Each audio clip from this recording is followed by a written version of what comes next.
বেগম জুবাইদা রহমান পক্ষে আমরা যে আপিল দায়ের করেছি হাইকোর্ট ডিভিশনে against her conviction and sentence, সেটা আজকে আপিল এডমিট আগে হয়েছিল, রেকর্ডও আসছে, তো আজকে সেটা আমাদের অ্যানেক্স 15 নম্বর কোর্টে এই মামলার শুনানি শুরু হয়েছে। এবং my friend mister Zakir Hossain Bhuiyan উনি সকাল 10:30 থেকে এক নাগাড়ে এই মামলার সমস্ত এজাহার, চার্জশিট, জাজমেন্ট, সাক্ষী নকল সমস্ত কিছু উনি কোর্টকে পড়লেন। পড়ার পরে I was assisted as senior with my friend Mr. Ruhul Qudus Kajol and Barrister Kaisar Kamal and whole the defense team who were with me. তো লাস্টলি কোর্ট আমাকে বললো যে আজকের মতো যদি অ্যাডজার্ন হয় তাহলে এই মামলার জিস্ট ল পয়েন্টে আপনি কিছু বলেন যেটার উপরে আমি চিন্তা করতে পারি, কারণ আমাদের next session has been fixed on Monday at 2, যে এই সময়ের মধ্যে আমরা কি চিন্তা করতে পারি। তো আমি দুটো পয়েন্ট আজকে কোর্টের নজরে এনেছি। একটা হলো যে মিসেস জুবাইদা রহমান এই মামলায় তাকে দোষী সাব্যস্ত করা হয়েছে 27(1)(109)-এ, বাট তার এগেনস্টে চার্জ হয়েছে 26(2) এবং 27(1) ধারা দুর্নীতি দমন আইনের রেড উইথ 109, শুধুমাত্র 27(1)(109) না, 26(2)তেও। তো আমরা বললাম যে যদি তাই হয় তাইলে as principal accused she face the trial, তার ট্রায়ালটা তারেক রহমান সাহেবের মতো আপনার প্রকৃত মানে আপনার প্রিন্সিপাল অ্যাকিউজ হিসেবে হয়েছে।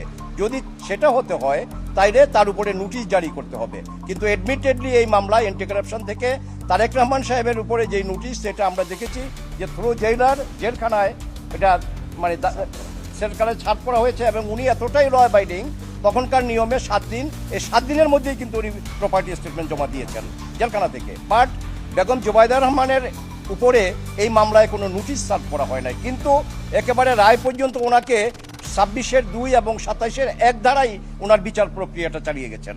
কাজেই এই যে বিচার হয়েছে তার এগেনস্টে উইদাউট সার্ভিং নোটিশ এটা ট্রায়ালটা ভিসিয়েটেড হয়ে যায়, এটা আইনত রক্ষণীয় না, এইটা আমরা বলেছি।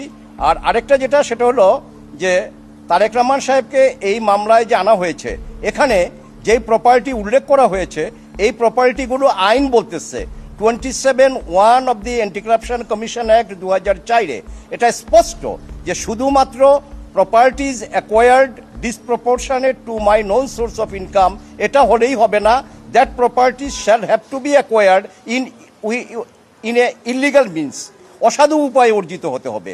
কিন্তু এই মামলার চার্জে, এই মামলার এজাহারে বা এই মামলার চার্জশিটে বা এই মামলার সাজায় কোথাও কথা বলা নাই যে উনি অসাধু উপায়ে কোনো সম্পত্তি অর্জন করেছেন।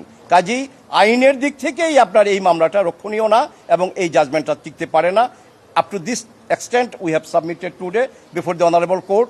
নেক্সট সেশন আছে মানডে at 2, ওই দিন আমরা বাকি আর্গুমেন্ট করব।